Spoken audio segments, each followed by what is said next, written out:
Hello, hi. It's Diane. And Topher. And we're back, sitting at a table in our house with some very questionable light. There's some very questionable light. There's literally like a box on us now, which wasn't there, but we've been faffing about for the last Well, I've been faffing about. last 5 or 6 minutes, so... Yeah. Come back, son. And it's also September in the UK, so there's very limited light as there is. And we're not proper YouTubers who have all those like big ring lights and... No, oh look, I've lit up again now. Right. Japan! Japan, that's what we're talking about. Yeah, we're here to talk about Japan. Figured, well, if you're watching this, you've either seen all of our vlogs, or you haven't. If you haven't, go watch them. now. Maybe, if you want. Now. Go on. Although you can watch this without seeing them. So this video is going to be an overview and a review and maybe even some hopefully helpful tips of what we found in our Japan trip and how we got about. Yeah. And yeah, some of our favourite things and our overall opinions of what we thought of the country while we were there and what we experienced. So hopefully it'll be useful and you'll enjoy it. Yep. So I'm going to split this into a few different bits. So first of all, I'll go through our basic itinerary, really basic, and then we're going to talk about how we got around. Then we'll talk about accommodation, food, the individual cities that we went to, and the different vibe they had. And then we're going to talk briefly about Disney and Universal. So if you're fans of Disney and Universal, stay to the end. We left for our holiday in April 2019. It was the Easter holidays, the British Easter holidays, school holidays. Yes, Luna? Noonie. Noonie, that is a cat who wants attention. Mm-hmm. She's around somewhere, sorry if you heard that. There's a couple of cats, Yeah. or at least one cat, wandering around, isn't there? Hello? So right there. Yep. If you've seen our haul, you would have seen both of them. What's she looking at? Look at her. There's nothing there, Luna. Luna, we've taken the notice board down. She's literally doing that. That's a screw. That is a screw, Luna. You can't attack that, it's not a food or a bug, okay? Come here. She's like, I'm gonna pop that Anyway, shit up. so yeah. Okay, that's a tail. That's a tail. That is still a tail. It's going in your coffee nose now. No. Okay. We should have written some notes. Actual notes. So we're going to start off with our basic itinerary. This is Luna in the corner of the shot, as you can see. We're going to have like a little blooper Oh thing. yeah. Hello. I think so. Okay, I know, but which one? No. The camera's there. Okay, yeah. Hi, Luna. Okay. Okay. We started off in Tokyo and we spent 3 days there before travelling to Kyoto. The reason why we started at Tokyo and ended at Tokyo was basically due to travel. Our flights we booked for Tokyo, we just wanted to get a standard return, so that made it easier. And then also we wanted to buy the JR rail pass, but didn't really see it as worth it for us to buy a 14-day one because we wanted to spend a fair bit of time in Tokyo, so we decided to basically place a 7-day rail pass slap bang in the middle of the trip. Yeah. Use that and then come back to Tokyo. So we arrived in Kyoto, spent... Just under 40 hours, basically, in Kyoto. Yeah, it was very... Very, very quick. In hindsight, probably should have done a little bit longer there, but I don't think we could have really worked it any other way, just for our first trip. We had a list of places to hit and we managed to hit them. Yeah. There wasn't a lot of downtime in terms of where, the accommodation we were in. It was very much get our heads down. Yeah, we got a lot done sleep, though. But yeah. And then we headed over to Osaka for literally just 2 days, one in Osaka, one in Universal, and then travelled further down to Hiroshima for, again, 2 days, and then back up to Tokyo where we spent 2 days in Disney, and then 1 day in Tokyo before getting a flight home, again, with Finnair and Japan Airlines. So, segueing through into travel. So on the trip, we took a plane over there, obviously, and then we used a mixture of the subway in Tokyo, subway, underground. Yeah, Yeah, same subway. thing. Right. We also, my memory is terrible. We got buses in Kyoto.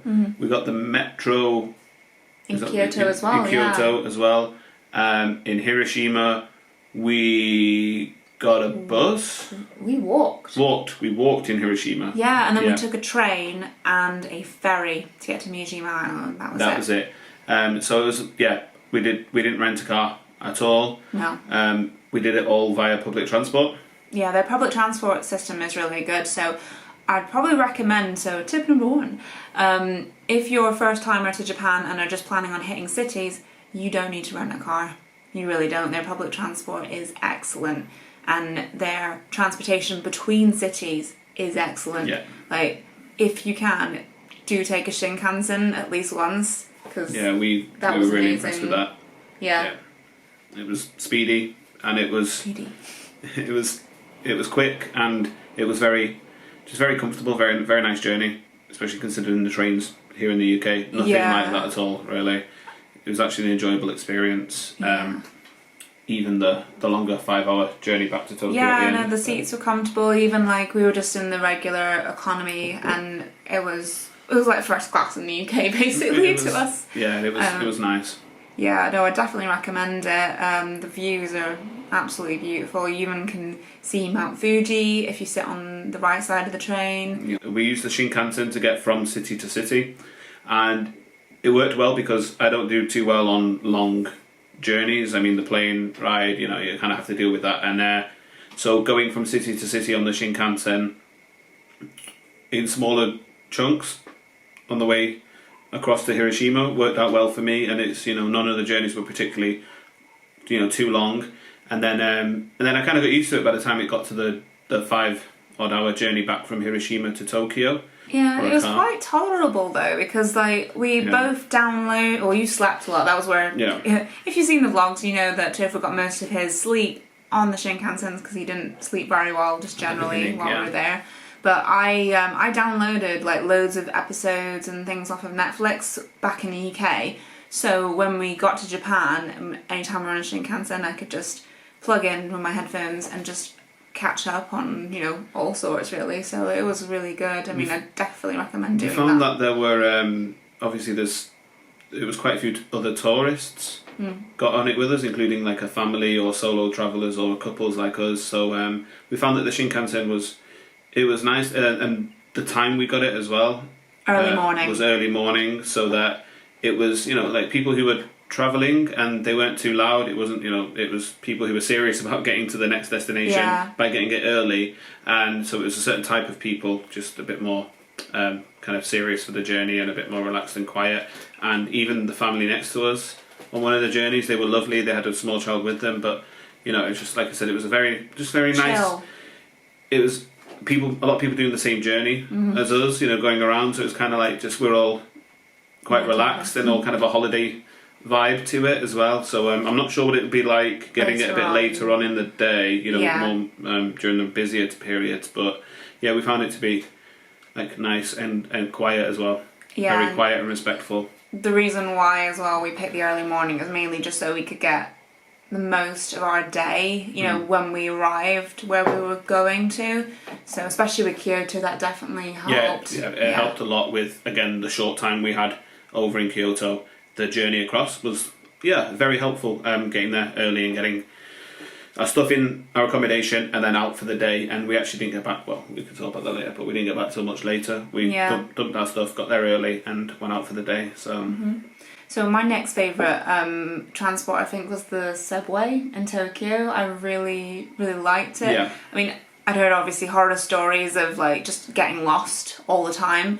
But I would say if you're British like us and you've been on the London Underground, I'd say if you can handle that, you can handle this, no problem. It's just obviously you just need to understand that you will get lost. It's okay, just take your time and just figure it out. Stop, ask for help. Don't carry ginormous suitcases with you like we did. I found that it wasn't particularly similar to the London or New York underground subway networks that we've been on, in that again there just seemed to be a lot more space like for when you walk through, and it was just a lot more just it was a lot more organised and a lot more, again, respectful, and it's a very easy system once you get used to it. Again, we have the Oyster card in England, in London. It's the same thing, as long as you know the key I think was remembering which ticket you would need. Yeah. So for certain journeys, Diane did all the research and we knew we'd need the JR Rail Pass, so you go to via the little office on the side, show someone your pass and go through. All we would need are Suica, yeah, which you just tap, and if you see in our whole video, I had mine on a pass holder with a string, so it's very easy to just get out, tap it across. And the Suica cards are something that I definitely recommend getting, because you can get individual tickets, but if you don't speak Japanese, it's kind of a headache, and I just don't waste your holidays standing there trying to figure it out. We just got Suica cards, which are basically you just top them up with money and just use them as you go, and it lets you know how many yen you have left. Suitcase, even dragging by the end of the trip 4 suitcases around with us. Me generally having 2 big ones and a bag. The actual space to get around the platforms is great. There's a lot of space. A lot more generous. And people use the lifts who need it. I'll put it that way. I don't know how to say it. It's not just people jumping on. Yeah, we got to use the lifts when we needed to, and it was, there was a lot of people. Another tip, if you're either disabled or you have a lot of luggage or you have small children with you, so you have a pram or pushchair, you do have to look around for the lifts sometimes. They aren't always in the most obvious places, but you can eventually find them. You just kind of have to be patient, because, as you said, most people who use them needed them, so you don't have to wait too long, but it's just finding it in the first place. That's a bit of a challenge. And the staff as well at the stations were very useful, even if they didn't speak particularly good English.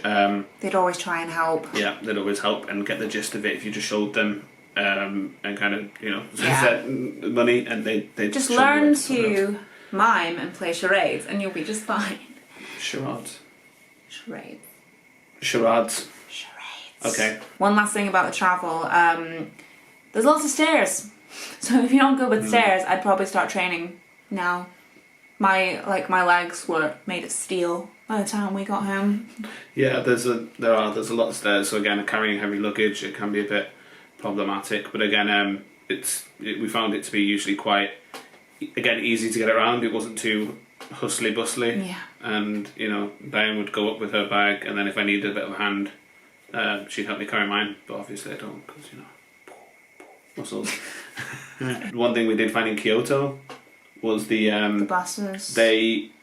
The buses that we got at first, they do really respect their elders with getting on it. So that's one thing to note. It's just like we do here, though. I mean, the only problem with that was there were so many old people. There was one point where we were like, we're never going to sit down ever. Which is, I don't usually mind, but when it was that first morning, just where we were just like, I don't know. There's literally never going to be a point where we get to sit down, because they're all old, and then there's even older people who get on. Yeah, so the old people let the older people. We were laughing because it seemed to be like someone would get on in their, not that this is particularly old, but in their 50s. No, like 60s. Oh, well, before that, 50s or 60s.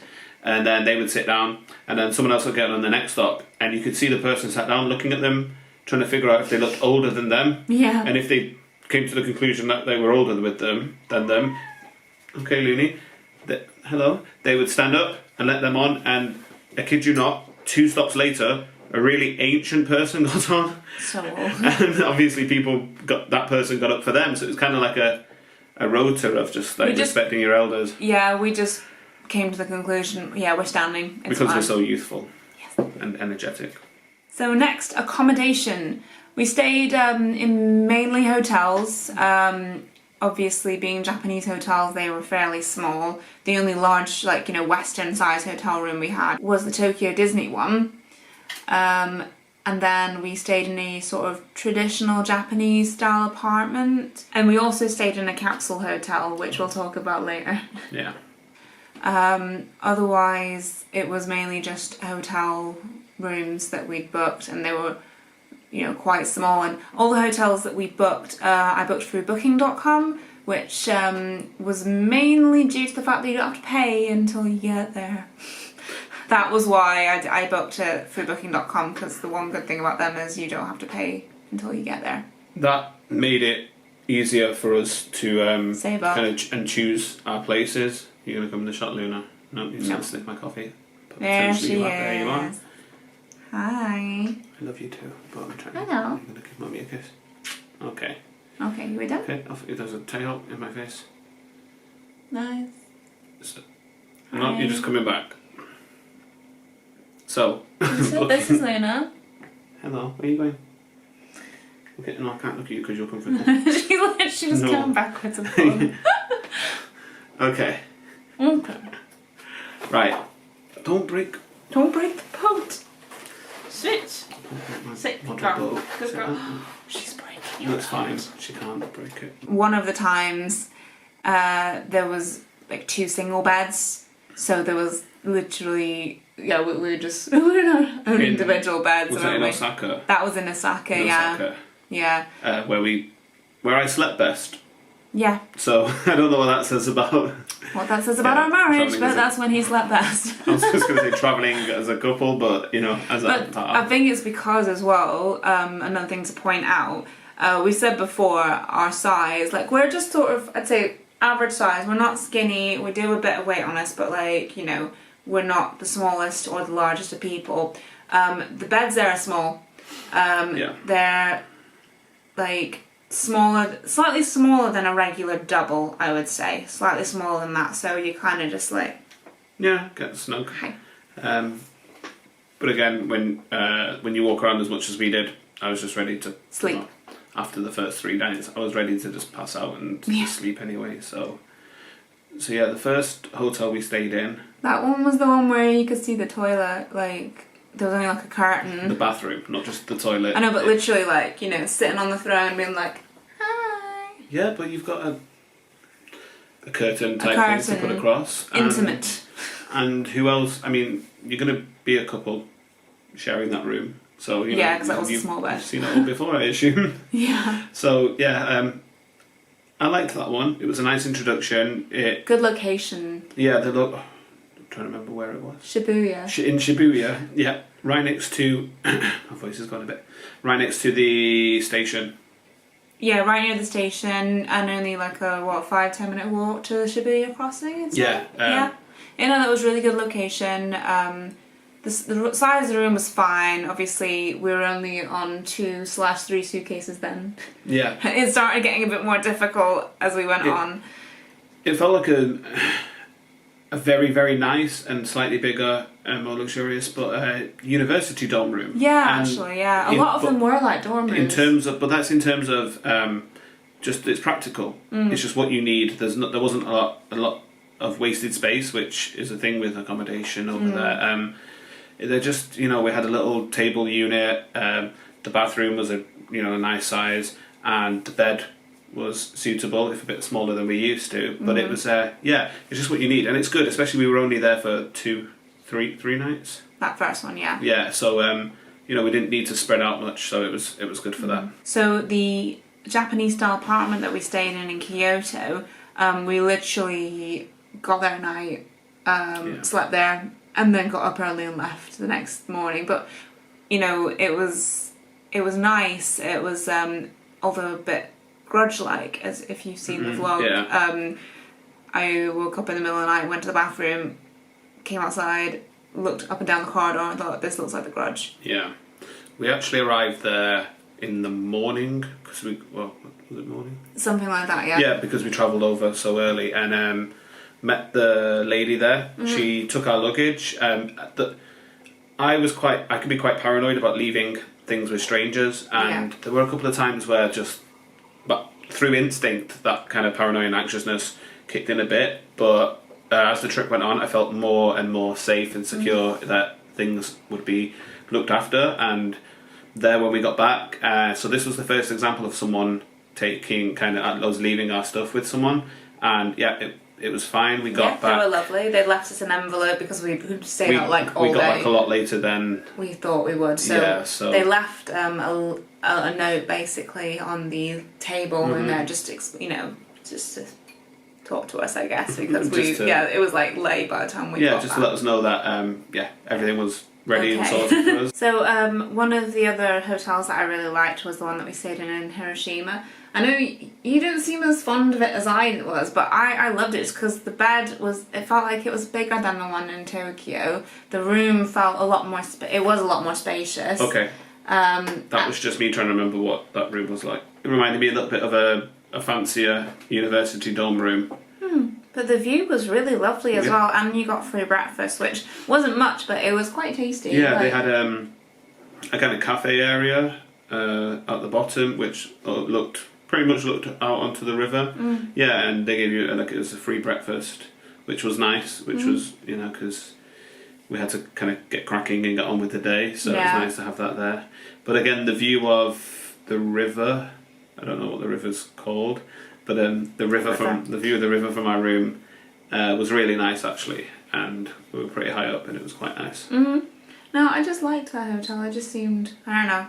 And again, in terms of luggage, we did most of the places we stayed, we arrived before the check-in because we wanted to get on with our activities for the day early, and they were completely fine with storing our luggage until we came back to claim it later. So that was really nice, and again, I felt comfortable leaving it with them. As you would do so. So with the hotel that we stayed in when we went to Disney, it was a Sheraton, which it was definitely the fanciest hotel of the trip, and just generally actually for us anyway.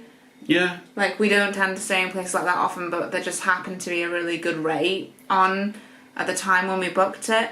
So I jumped on it, and it was obviously on Disney property. You can stay off property, but there's not too many places there, and if you stay in Tokyo, it takes ages to get over there, because for those who don't know, Tokyo Disney is not in Tokyo. It's in the Chiba district, so it's a fair way, and you have to think about your travel if you're not staying anywhere near that, if you're staying in Tokyo. So it was quite important to us to stay on property, and because we had a day in each park, we didn't want to. Again, we wanted to crack on as early as possible, and we didn't want to. We wanted to wait before it opened as well. Yeah.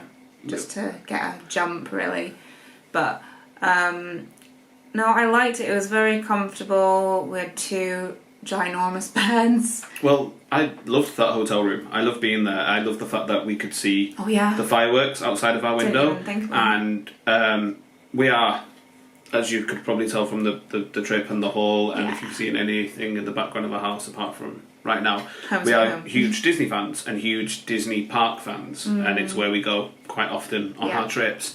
So the fact that we could see the fireworks the first night out of the window, the fact that we could see the Space Mountain and the castle was, we just turned into big kids. That was like bucket list sort of stuff. Like, you would not be able to do that in Florida, in Walt Disney World or Disneyland California without paying a shed load of money. Yeah. So the fact that, I think I remember off the top of my head, it was about £340 for 3 nights, which is pretty damn amazing for a park view. Yeah. It was beautiful, and we could again see it all lit up at night, and we could hear the parade and some of the screaming on the rides, which is nice. But again, with our trips, just to mention, we're obviously lucky enough financially to go on these trips and enjoy them. But in terms of, for example, when we go to the Disney parks, we're not that lucky financially to stay in the super expensive nice places. So we try and get the best for what we can afford. And again, we figure out whether we want a bit more luxury, and we don't mind travelling a bit further into where we need to go. But often it's kind of, as long as it does the job, location's a bigger issue for us, because we want to, again, get up and get out, and we have a very packed day ahead of us. So this was nice to stay in. It was, like I said, a bit nicer than where we usually tend to stay. So we enjoyed that, and we definitely recommend it if you're going to Disney. And finally, the capsule hotel. This is one I definitely had to convince Topher to do. Right. I get anxiety and I'm not great with enclosed spaces, and also, yeah, just a bit slightly claustrophobic, and not be able to hang off the edge of a bed as well. Diane always takes the wall wherever we are, if there is a wall, and I just basically flopping off the edge of the bed and having that freedom and having the room there. I don't like being Thank you for penned staying in. there. It's though. okay. You picked one that wasn't. Some of them are A bit more coffin claustrophobic. like, Yeah. basically, and you did pick one that was a bit bigger. So yeah, Yeah. So we stayed in this at the Tokyo Ginza Bay Capsule Hotel. Yeah. if that's incorrect, it'll come up along. Yeah, I'll put the name of it below. So that's where we stayed. As for the experience itself, I'm really glad we did it because I don't think I'll do it again. Especially, I don't think I'll definitely not get you to do it again. But I'm glad we did it. I just wanted to tick it off my bucket list, really. It was just an experience. You had to, there was like pajamas. It's kind of like being in a weird cult because everyone was walking around wearing the same pajamas and slippers and stuff, and just I mean, like we said, I was fine with it by the end of it, and I found it to be quite an interesting experience. I am not in the least bit a fan of kind of communal places that much, and obviously there's that going on. Everything is communal, kind of the lounge area. Even your bed has someone above it or below it, the bathrooms, and next to it, the bathrooms. It's just like being at school, actually, just cubicles and stuff. So I do like when I'm on my trips to just kind of get back to my room or our room and just have that privacy, and just have a room that I could just relax in and not be around other people that aren't Diane.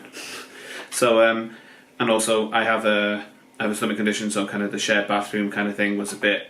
I've always been a bit wary of that, and it just took me back to school trips a bit, which that's what it felt like, actually, a little bit of school trip. But yeah, we did it. It was fun. I definitely recommend doing it if you're able to do it.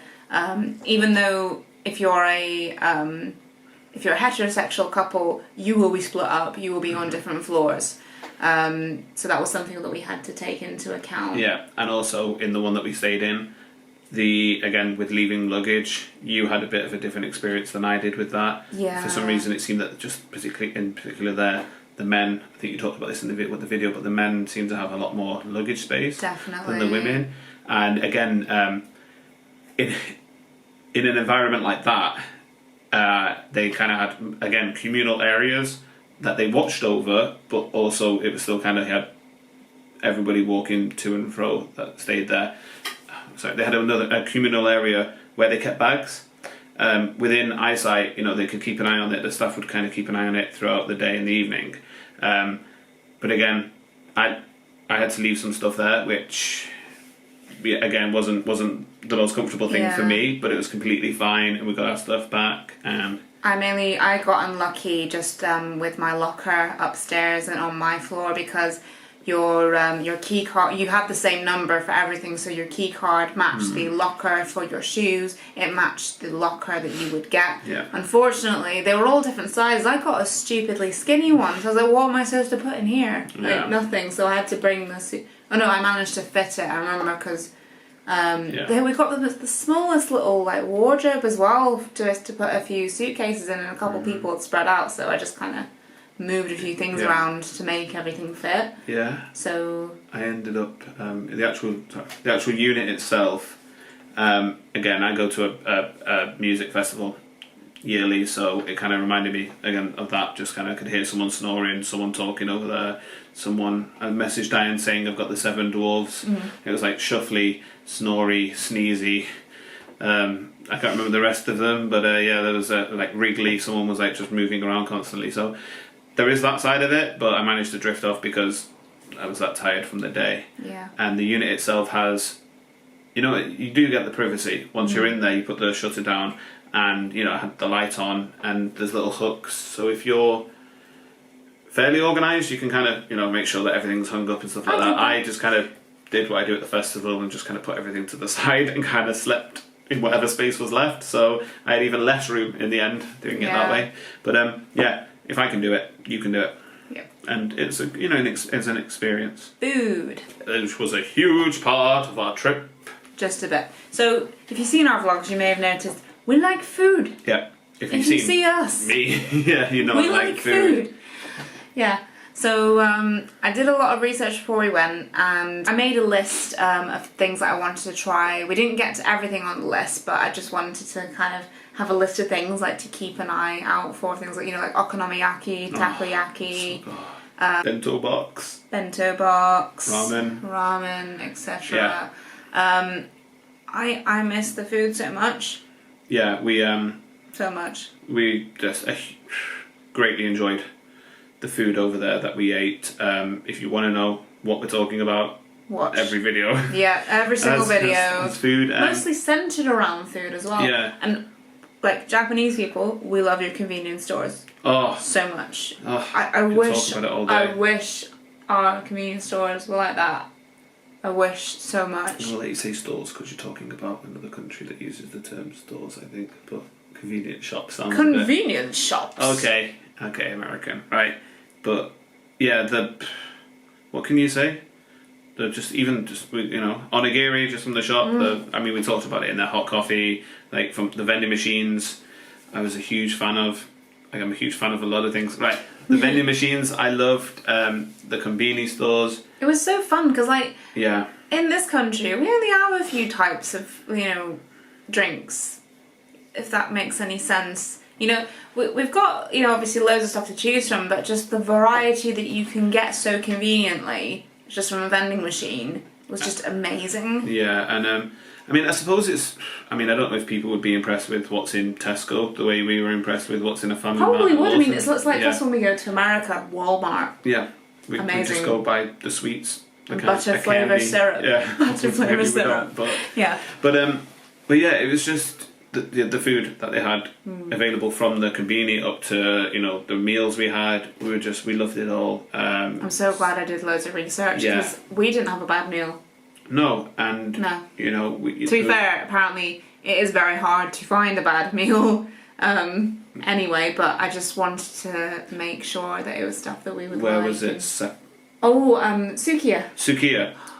Sukiya became, I think we had it three times? At least twice. Yeah, over there. Yeah. Just because, it's just the best. It's easy, it's convenient. If you don't know, it was the rice with the beef and the cheese that we'd get. I'm not a fan of the barley tea, though, that you get given at Sukiya. You grew to like it, but I'm not a fan. But we found there and Coco Curry. Yeah, that's so like good. Fast food places, if you want, it was just because it's so much different than just like a burger, McDonald's and chips and stuff like that we have here. So I think we were impressed. There is the element of it being new and different to what we have home. But then even the stuff which they have in Japan, which is the same here, like Starbucks, they had stuff that we definitely don't have here. Yeah. So like that, I know it was just like strawberry drink thing, but it had like actual chunks of strawberry in there, which you wouldn't really get here. You got that strawberries and cream drink. That's the only thing I can sort of kind of compare it to here,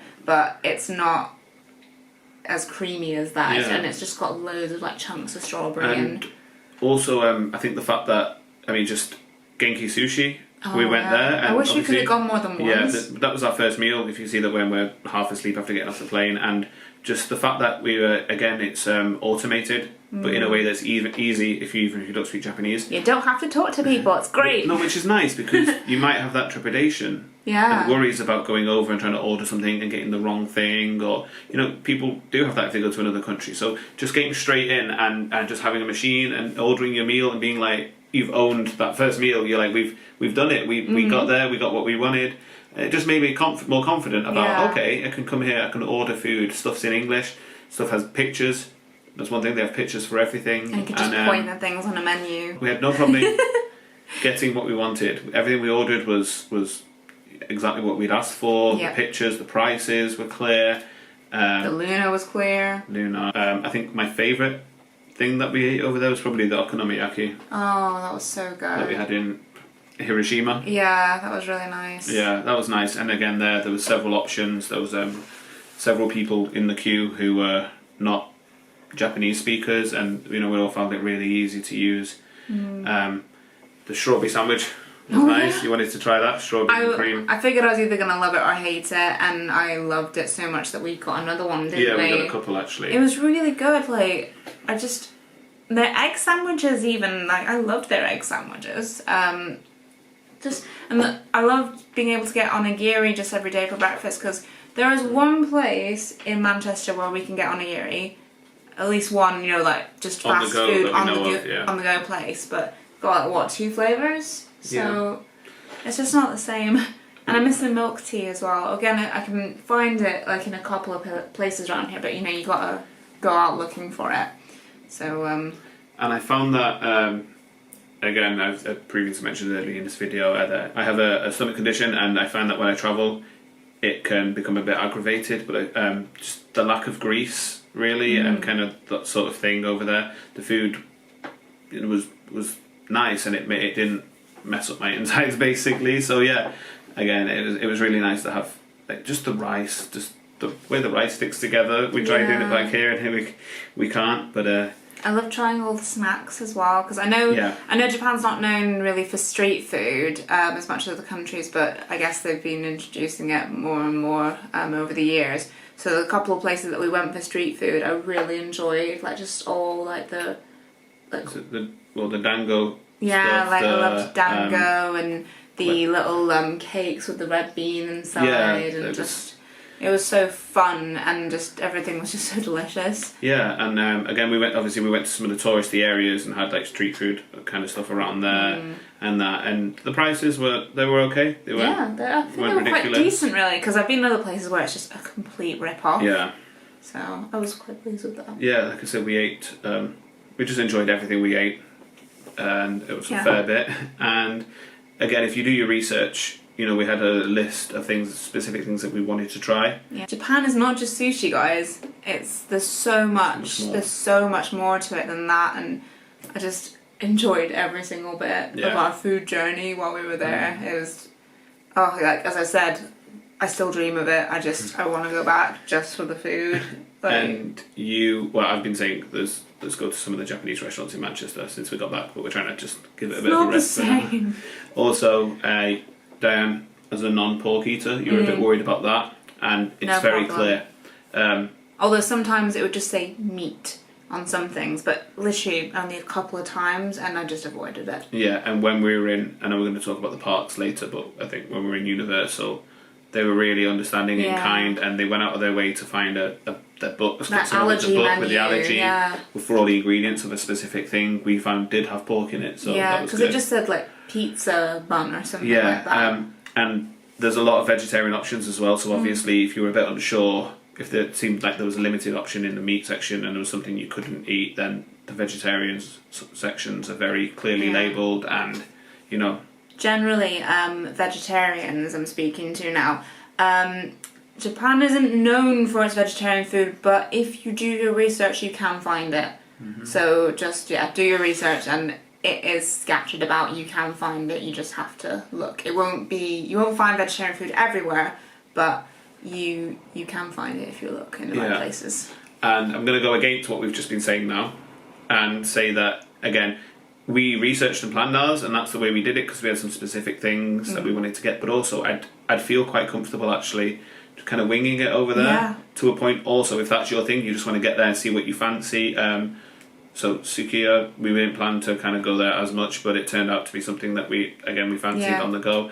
And when we were in Dotonbori, we went for takoyaki, and we picked somewhere that we'd planned for and had that. But I also ended up grabbing some gyoza.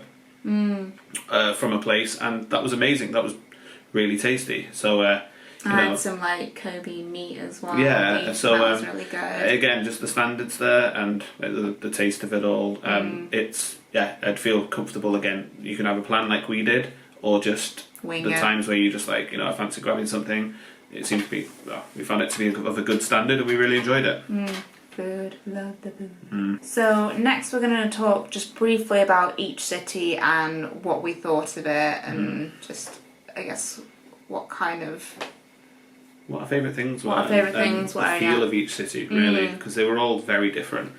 Yeah. So Tokyo, obviously, if you're not a fan of loads of crowds, I'd probably not spend as much time there, but we're completely fine with crowds. I loved it as soon as we got there. Yeah, where we we're were. from we're from Manchester, and that's a fairly big city. We used to live in London as well, so again we're used to being in a big city. A lot of our travel as well, when we haven't gone to Florida, has been to cities. We're definitely city people. Yeah, and I found that as soon as we got to Shibuya and that area, though, I felt comfortable and at home, and just the whole feel of it. Again, we love cities. I love a busy kind of environment. I love a lot going on. I love Lots a of lot things to to look do. at. I love having buildings around me.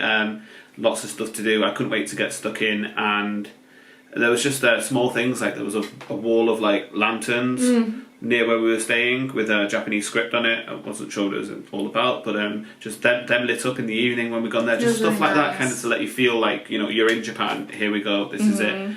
And again, being near the station, it was quite bustling, but not too. Everyone was respectful again, and we find that just again we get into somewhere and we get out there straight away, and it feels like a second home. It feels like a home already. We feel comfortable there. On the opposite end of the scale, Kyoto was definitely interesting for us. It took a bit longer for us to settle in there. I mean, we didn't have that much time, but it's a lot more of a slower speed. So if you're not a fan of big bustling cities, Kyoto is definitely one I'd recommend. It's a lot more slow, and I mean, I guess it is more bustling when you go into like the centre, but it seemed a lot more chilled there. I think that's why we were a bit like out of sorts, because we're used to the bustle. It was a definite change of pace. Yes, going from Tokyo to Kyoto, and but as you were saying, there's the touristy places are obviously busy, as with anything that's built towards tourism, and you get a lot of visitors there. But we did find quite a few parts that were, even in those areas with the cherry blossoms and kind of stuff and that going on, and near the bamboo forest, you can always kind of find somewhere that's beautiful and a bit quieter nearby. If you take one of the other roads away from where the tourists all are, you'd still be surrounded by something equally as beautiful. And we were lucky to have the cherry blossoms still there when we went, so it was just so pretty. Yeah. If you're like a fan of photography, take your camera, go nuts. It's just so many things to just take a picture of. So Osaka, that again, bustling. If you like cities, then you'll like Osaka. Osaka was interesting. Why? When we first got there, so it's got the trains going above you. Yeah. It's kind of a railway bit above us. It's one of the few times we got a little bit lost. Yeah. Trying to find our hotel. And our hotel was around a lot of sort of adult clubs, so and are they called love hotels? Love hotels and things like that. But it's more like urban and a bit more gritty.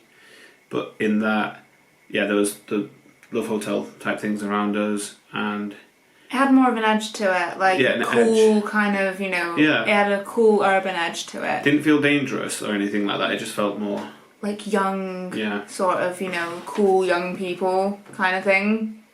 That makes any sense. A lot more going on at night. Down with the kids. We're down with the kids. But I ended up absolutely loving Osaka. Mainly Dotonbori and Dotonbori Street. And once we got there at night... You love nighttime. I love nighttime. I prefer nighttime to daytime wherever I am. He's a fan of lights. And when everything was lit up and there was just crowds and there's just music, and the takoyaki places have giant squids lit up like octopuses. Octopi.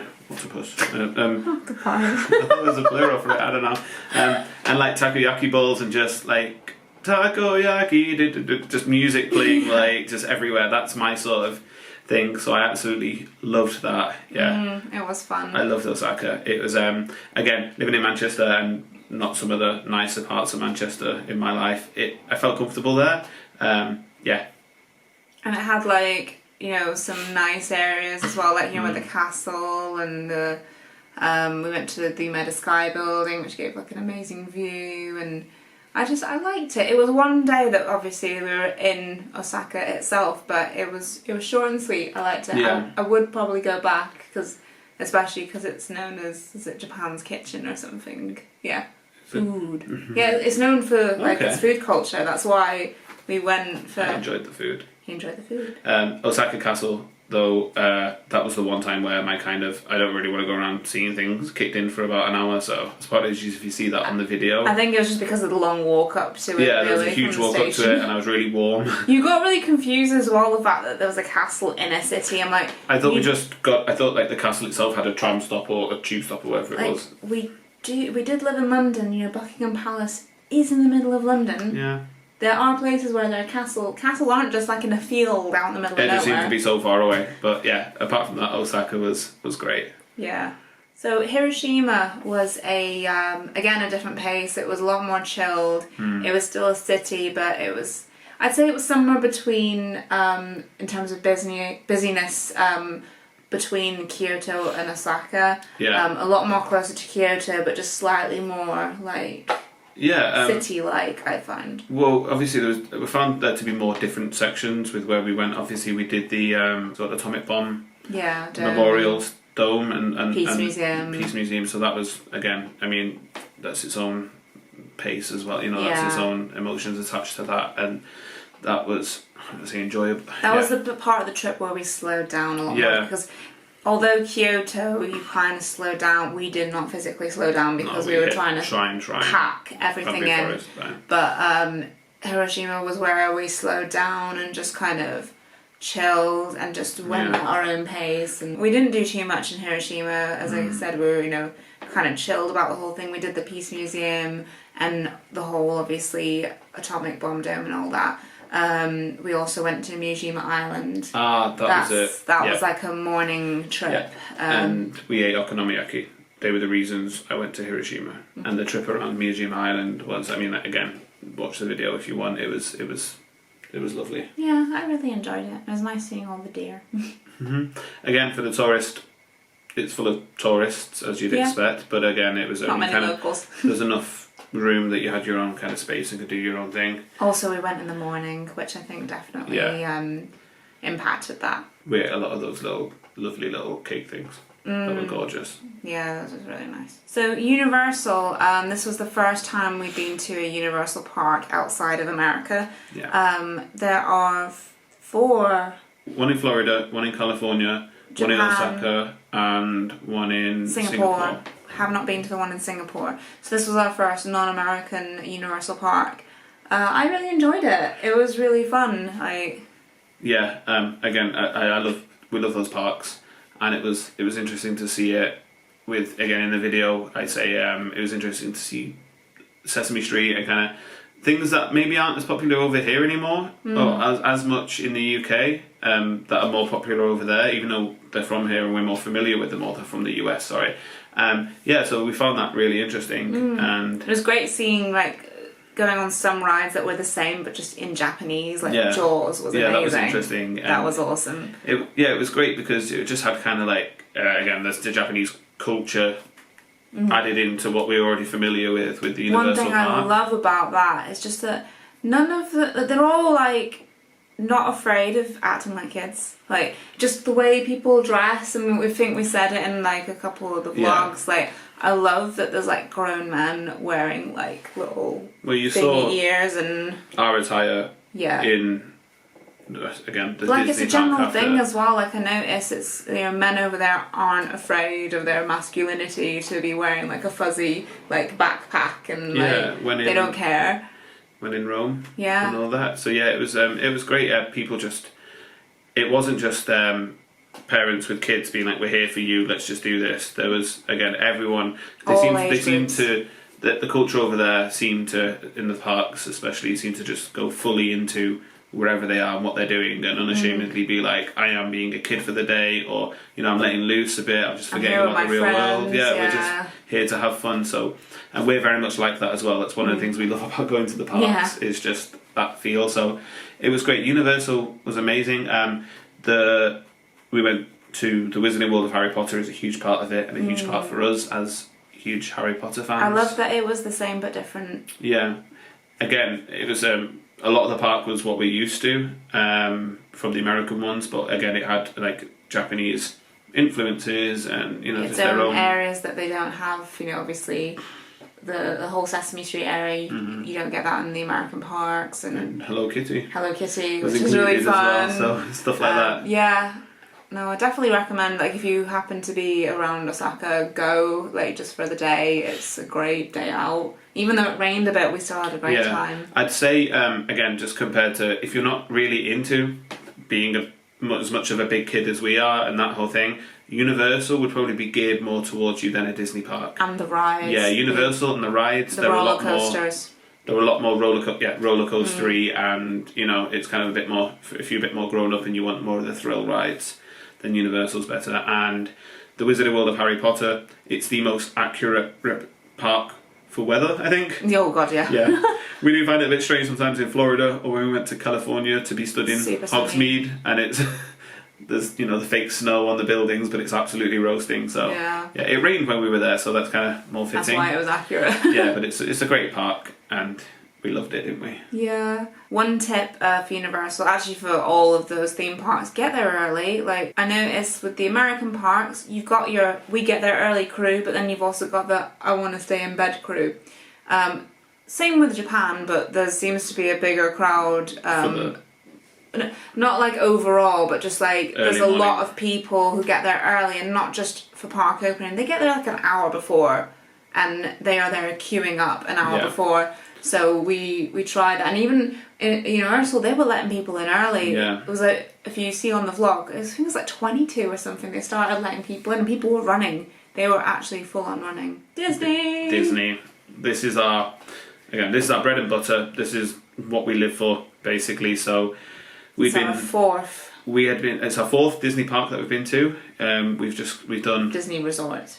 Sorry, Disney Resort that we've been to. Just to be like really meticulous.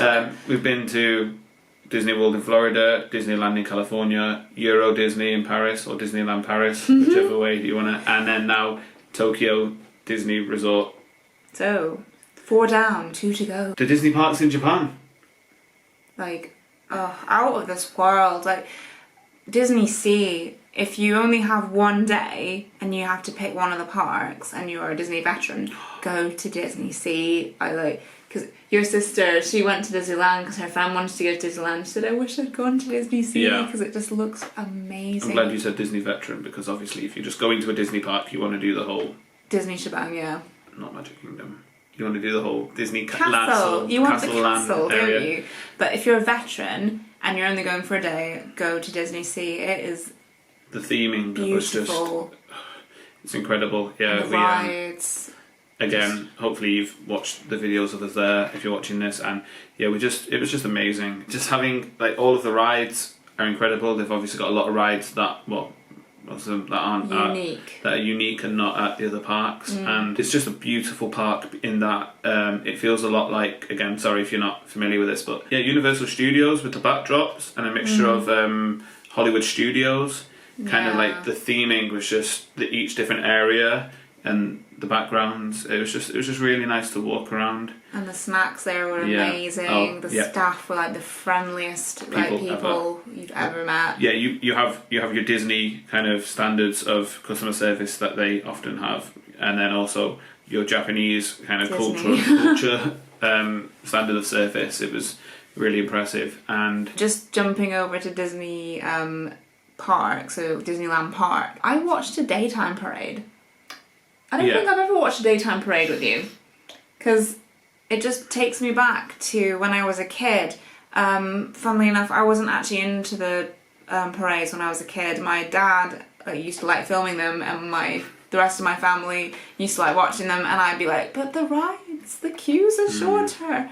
And so this was the first time I'd actually sat down and watched a daytime parade, and their parades are amazing. Insane. It was the Easter parade we saw, and just watch the vlog. It's amazing. Like, I just a big grin on my face just watching it. You think that again we're used to the kind of the cheesiness of Disney parks, but that was insane, because it's just so much energy, so much enthusiasm. It's infectious. They were like gearing up the crowd. They were gearing up the crowd before they came out for like ages as well. And we walked around Disney Sea in the evening, and that was even better, just seeing it all lit up. And it was just a magical place, and we thoroughly enjoyed it. And for a while now, again, we went a bit crazy with the merchandise, but they have a lot of stuff they don't have in the US parks when we go. So, and having the popcorn in the bucket, to hand was great and enjoyable. Yeah, I loved that. I love how it's becoming more of a thing in the American parks as well, the popcorn buckets, because that seemed a very Japanese thing that, you know, they had for such a long time, but it now seems to be creeping over stateside, so I'm quite pleased to see that. Maybe we'll have to take our bucket if we can fit it in our suitcase. Yeah, hand luggage. Yeah. Popcorn bucket. But a lot of it is similar in the Disneyland park area. It's kind of a lot of similarities to the US parks and that, but I have to say my favourite ride probably is the Tower of Terror anyway, and I just like that they had a different, I'm going to get Disney nerdy on you there, but a different version, a different story related to that over in Tokyo. So yeah, if you've been to any of the other parks and you're thinking about it, definitely go. If you can, it's incredible and it's amazing, and it's different enough to warrant going if you've been to any of the other parks. Yeah. And again, if you're over in Japan and you're thinking about maybe going, again, obviously would recommend it. Just go. Again, Universal is potentially more for if you're not a huge basically a huge big kid like we are. The rides are a bit more kind of white knuckle, and it's aimed a little bit older audience. You might enjoy it a bit more. Same as Universal really in the States. Disney Sea is just an incredible park, and if you're not a fan of Disney, just go to Disney Sea. It doesn't have just walk around. It doesn't have the over the top Disney magic craziness and whatnot. And then obviously, if you are into the whole Cinderella's castle, you want to feel like a princess, or you want to have that sort of vibe going on. Mickey Mouse everywhere. Obviously the Disney land park itself was incredible. Yeah, I'm so glad we went, and I just want to go back as well. Yeah. Like, another tip as well, if you're big foodies like us, don't waste your time at a sit-down meal, just snack around, because their snacks are amazing. Like, just so interesting and delicious, and even just I eat kept popcorn getting all day. the Mickey Mouse hand teriyaki buns. I think I went to get us a drink and came up with another teriyaki bun. So yeah, the food's nice, and it's nice that they do. It's nice to be in a Disney park that has different food than just burgers and chips again. It's still kind of got the Japanese vibe to it, which is nice. So, and again, obviously the cast members, that's it, crew members. The cast members were all amazing, and it was just such a lovely place. And we stayed from, as we generally do, park open to park close in both parks, because in true Diane and Topher style. That's what we do. We had a day in each, and we had a day in each. So it was great. And again, if you stay where we did, or in that sort of area, just the whole feeling of once you get into that area, and it's just their monorail is amazing. It's got like Mickey shaped windows. It really puts the people who don't get the Disney love are like, why are you getting so excited about that? But yeah, you just feel once you're in the bubble, you'll know. Yeah, it's incredible. So yeah, that's our whole review. If you happen to have any questions about our trip at all, just pop them in the comments and we will do our best to answer them. We will hopefully go back one day, but I don't think it'll be for a couple of years. You're saying 2 years? 3. 3 years. 2. Depends when the Olympics are. Next year. Year after that we might go back. Maybe. I don't know. I want to get the other 2 parts done first though. Cool, you can go to Hong Kong. I'll go to Tokyo. You had to think about that, didn't you? No, Shanghai. There we go. But yeah, it's, again, if we didn't go into too much depth with some of the things on here, it's mainly because we've done a whole, I think, vlog of us walking around there. So we've referenced back to that. If you have any more questions, just ask them below. And do subscribe to our channel, because this is not the end. It may be the end of our Japan content, but there is more content to come. Coming up soon, we'll be announcing our next trip, which probably won't be that much of a surprise considering the last quarter of this video, but wonder where it could be. But yeah, to finish, we had Japan is a great country. Go if you can. It's amazing. Go more than once. Yeah. You'll feel at home in no time. Yeah. But like you said, hopefully you'll stick with us for future adventures and videos, and we'll try and keep you entertained. If you want us to do any specific videos, by the way, also pop them in the comments below, because we are still fairly new to this and looking for recommendations, but we've got the bug now, so hopefully you'll stick with us, and we'll have another video out soon. Yeah. Bye. Say hello to our guest star, Luna. Hey, baby. Thank you. And I'm gone.